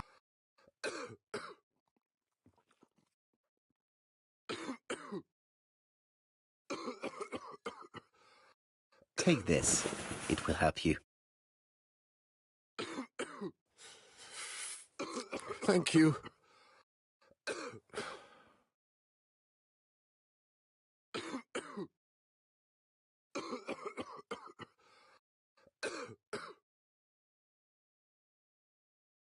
Oh, good God, my shirt is covered in blood again. Bon. I now know where the bloodstains Mrs. Marbury saw came from. Are you well enough to speak? Yes, I feel much better.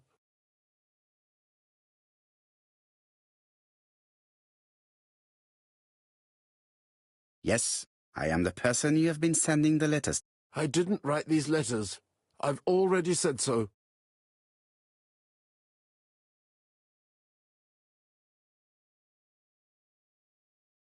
Maybe you forgot that you wrote these letters. Yes, it's true. Sometimes I forget. Maybe I did type them.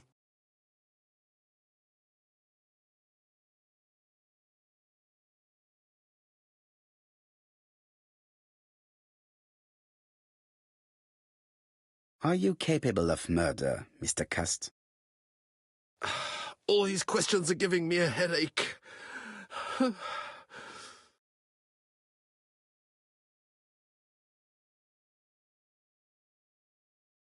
You suffered during the war. It's true. I was wounded. I suffered. But the army was the only place I didn't feel inferior. No questions. Just orders to follow. But ever since you were wounded, you have absences, bouts of amnesia. And headaches. Professor Clark treated you. Yes, a few years ago he really helped me with my burned throat.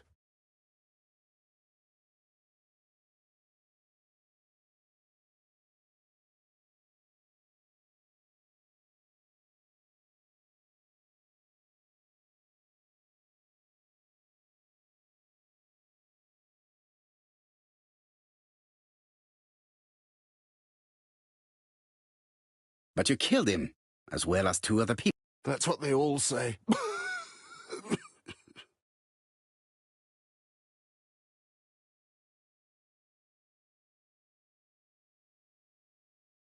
Do you deny being at the scene of the crimes?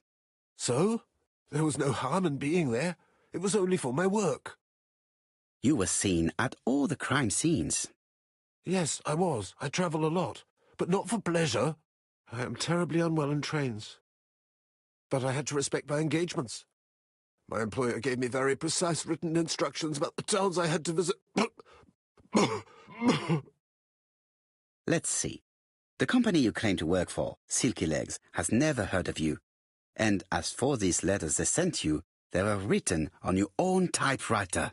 The company sent me the typewriter when I started working for them. Yes, but the letters were received afterward.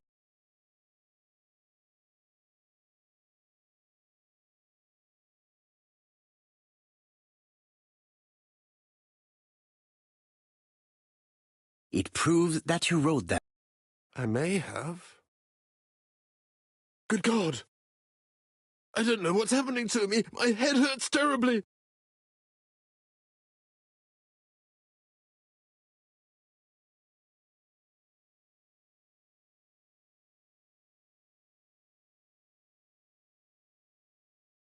He is prey to a terrible anxiety.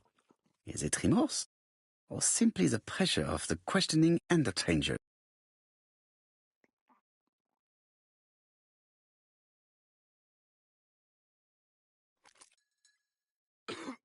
Take this. It will help you.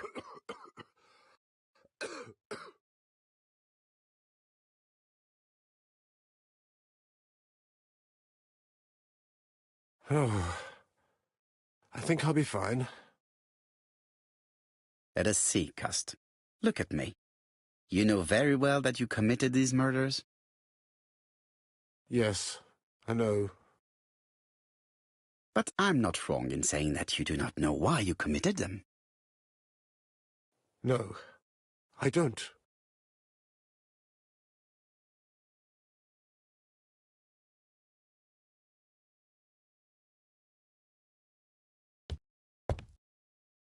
Let us leave Cust alone. He's at the end of his tether.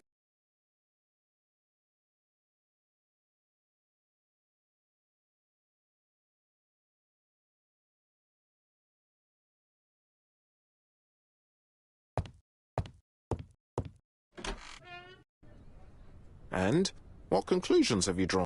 Plenty. It might help us to understand him a little better. Let us now try and get our brain cells to work.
don't see any clearer than before. This is worse. There is one point to highlight. C'est curieux. Cust admits that he killed, but he does not know why. What did Dr. Thompson say? Even if Cust killed while in an altered state, it still must have been his deepest desire. He must have had a motive. Let's keep it simple. Never mind his motive. He confessed. But you see, he can confess to anything and everything. He denied the murders and then he confessed to them. He confirmed that he never typed the letters. Then, with great ease, I managed to get him say quite the opposite. Come on, he behaved like a guilty man. He lied to his landlady. Because deep down he believes himself guilty. From the papers, he noticed that he had always been at the scene of the crimes. He must think that he killed and then simply forgot what he had done. How can you be so sure? Let us look at his psychological profile. You will understand my point of view. Let us now try and get our brain cells to work.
You see?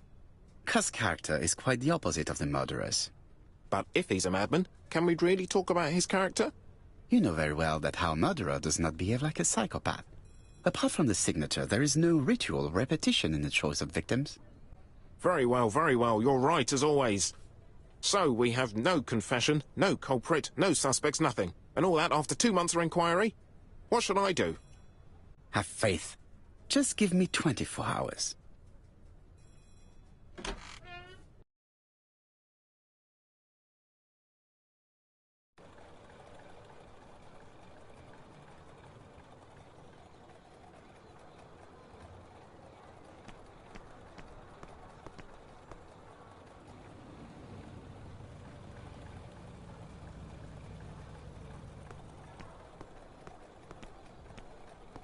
To White Haven, please.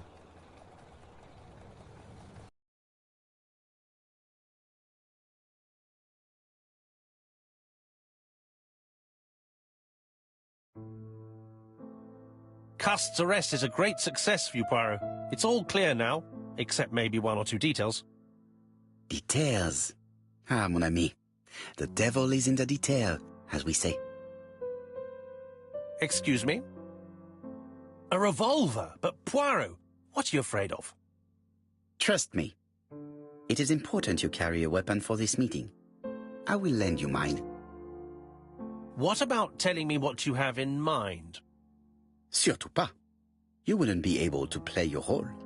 Wait 1 moment, I will bring you my weapon.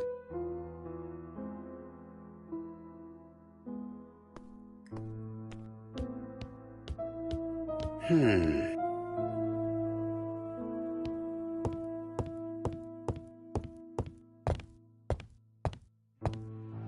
white ammunition are blank cartridges. The others are real bullets. I have to choose the type of bullets to load.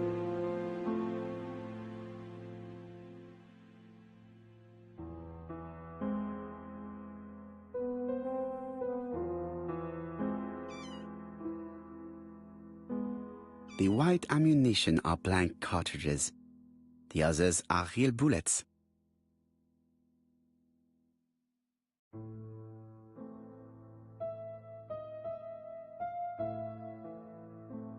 The revolver is loaded with real bullets. I still have time to choose blanks. The revolver is loaded with blanks. I still have time to choose real bullets.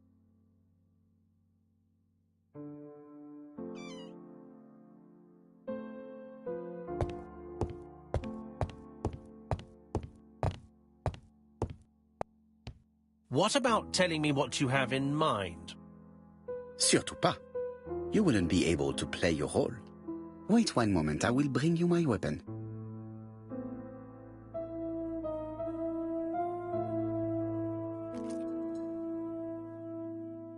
Voila, I entrust you with my weapon. It has hardly been used, it is almost new.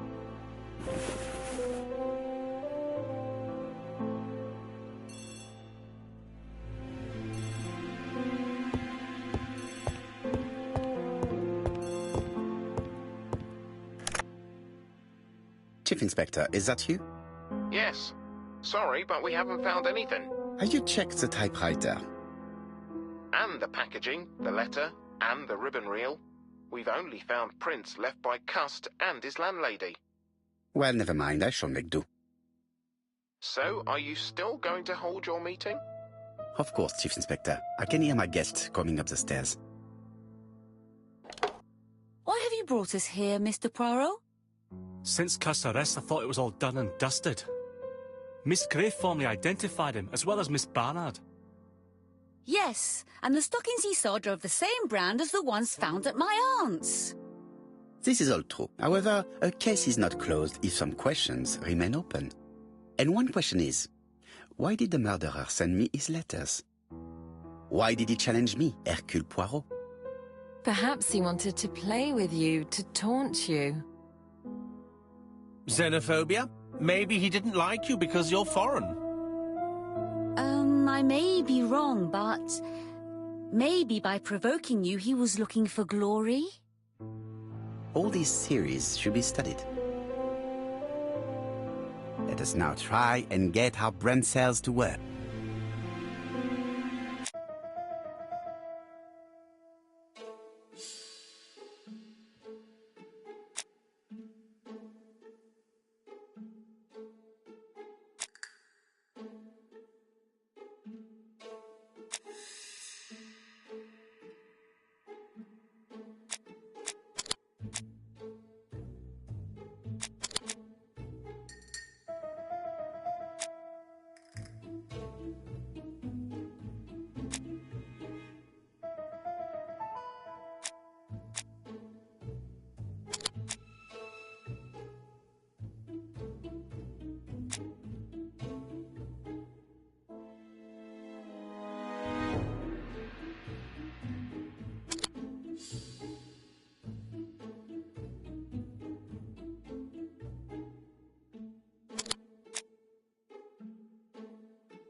Is everything clear now?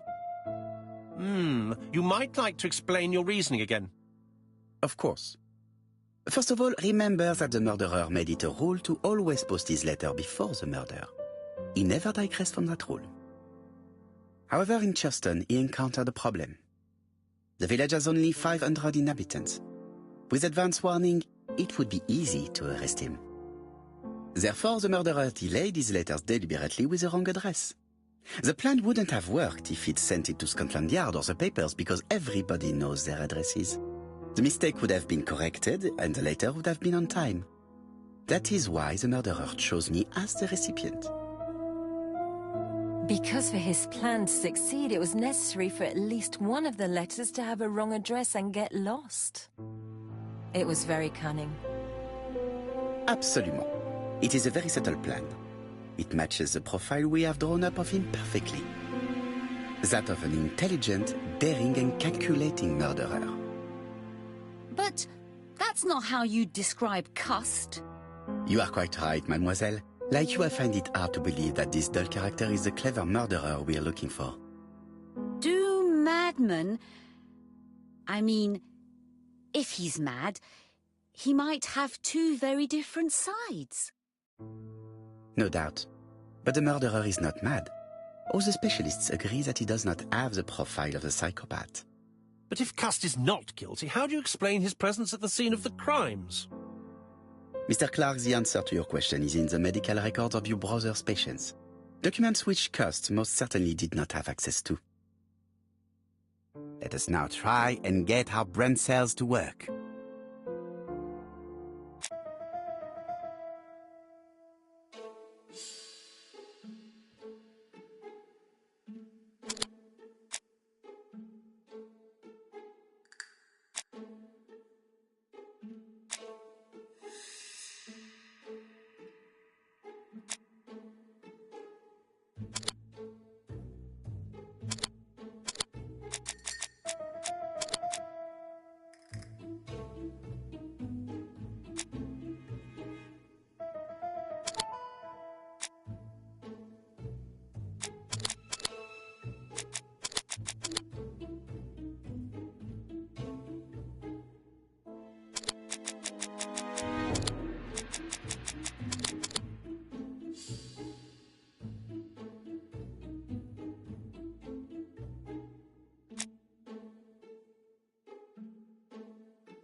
Dr. Clark's patients' records provided a very useful list of potential victims, sorted by alphabetical order.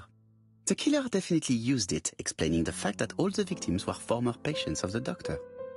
It is this fact that clears Cust once and for all, because he never had access to these records. So how did he happen to be at the scene of the crimes? Either the murderer sent him there, or Cust was following him closely. Cust's highly suggestible nature leads us to the second hypothesis. The murderer was manipulating him. He systematically sent Cust to the towns where he was going to strike, so that the suspicion would land on the poor man's shoulder. That's evil. What sort of killer could have such a plan? And what would he gain from 3 completely different murders? Indeed, it seems unlikely that the same murderer committed all the crimes. What should we take from that?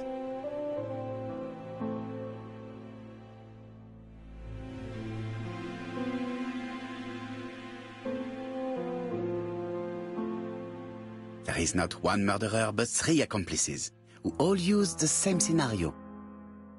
Do you mean that 3 murderers with quite different aims joined forces to create a smoke screen? Here's another question. Is it still necessary to find a motive for each crime? And the one in Andover poses problem. Why was poor Mrs. Asher killed? Indeed. It would be best to forget the theory.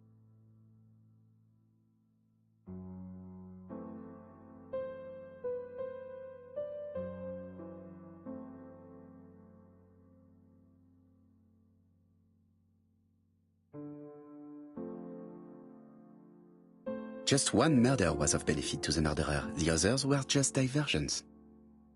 On reflection, there is only one conclusion. The murderer killed once out of interest and twice to divert our attention. This reasoning points at 2 potential culprits. Franklin Clark. Donald Fraser? Yes, mademoiselle, that's good thinking. Mr. Fraser may have killed Betty out of jealousy.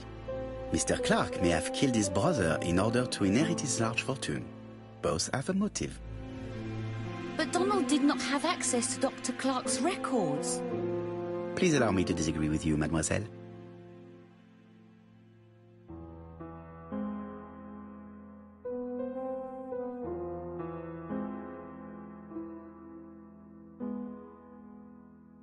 He works for Court and Brunskill, one of whose clients was Sir Carmichael. It doesn't prove that I went to Comeside.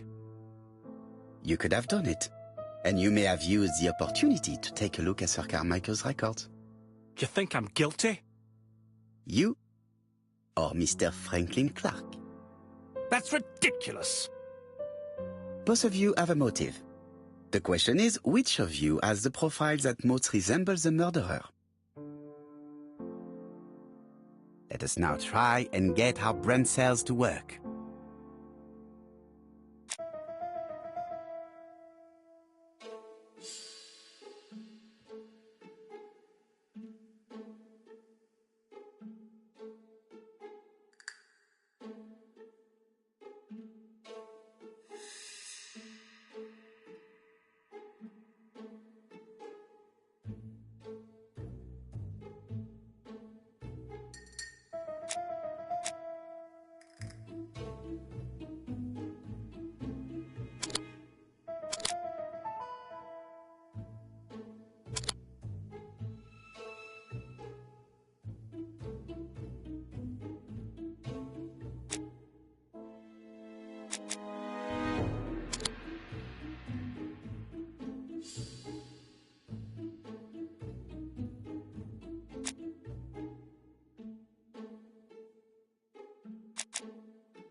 Ladies and gentlemen, Donald may share many character traits with the murderer, but he does not have his cold indifference. He has a temper.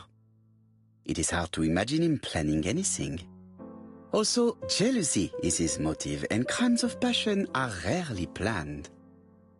Right, I suppose it's my turn to be subjected to the same scrutiny. Absolument, Mr. Clark. Let us work.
As you have all seen, there is a disturbing similarity between Mr. Clark's profile and that of the killer. In actual fact, it is exactly the same. Mr. Poirot, your psychological studies are interesting, but your conclusions do not add up. Why would I have wished my brother's death? The inheritance is lawfully mine. I just have to wait. No, you had to act quickly.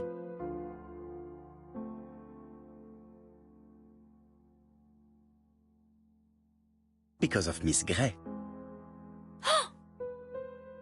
Mademoiselle, although you haven't been telling the truth, there is no doubt in my mind that you would have found a way to marry Sir Carmichael after Lady Clark's death.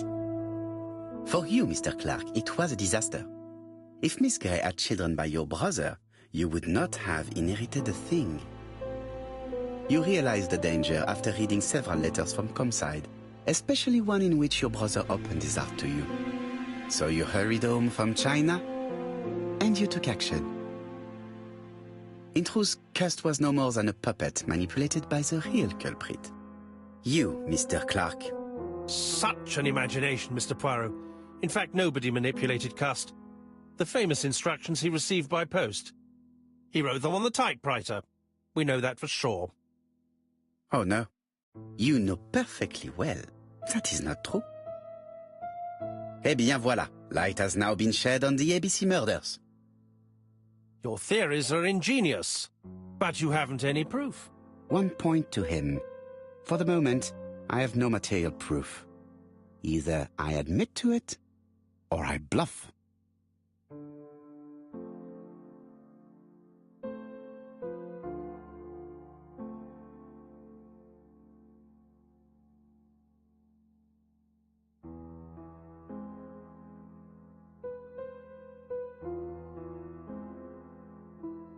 Proof is easy to find now that we know where to look.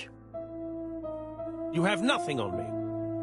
You're bluffing, Mr. Poirot. Come on, Thora, there's nothing for us to do here. Don't touch me. Thora! I understand why you never wanted to lend me your new typewriter, and why you were searching through your brother's things.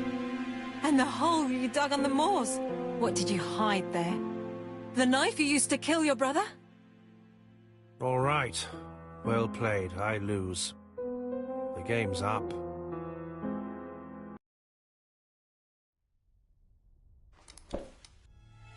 Don't come near me! I'll never let you take me, Mr. Poirot.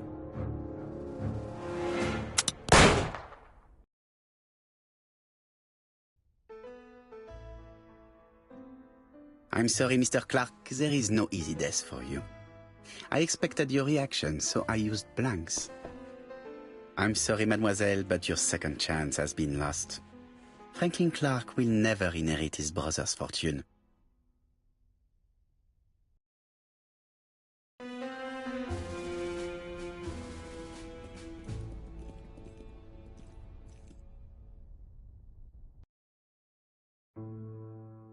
Disappointed at having missed the chance to become Lady Clark, Thora Grey left England. Donald Fraser and Megan Barnard married. On Poirot's recommendation, Mary Drower started to work for Lady Clark. The elderly lady's condition suddenly took a turn for the better. And a few months later, to Dr. Logan's great surprise, she was back on her feet again. According to this eminent physician, it appears to be an extremely rare case of spontaneous remission. Lady Clark has enjoyed very good health ever since.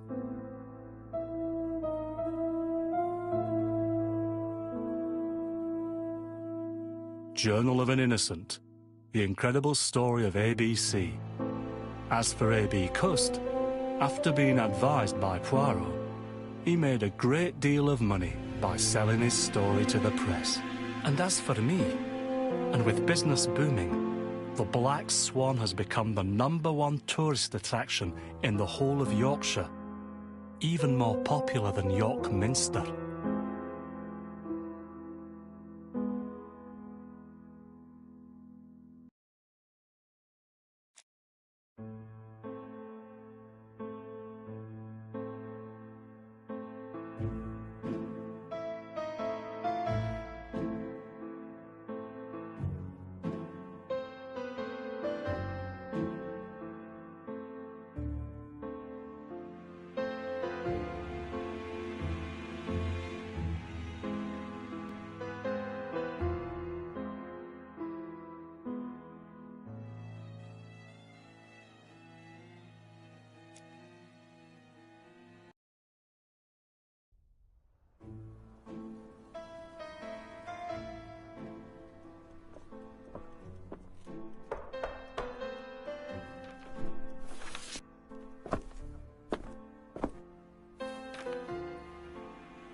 Some post for you, Poirot.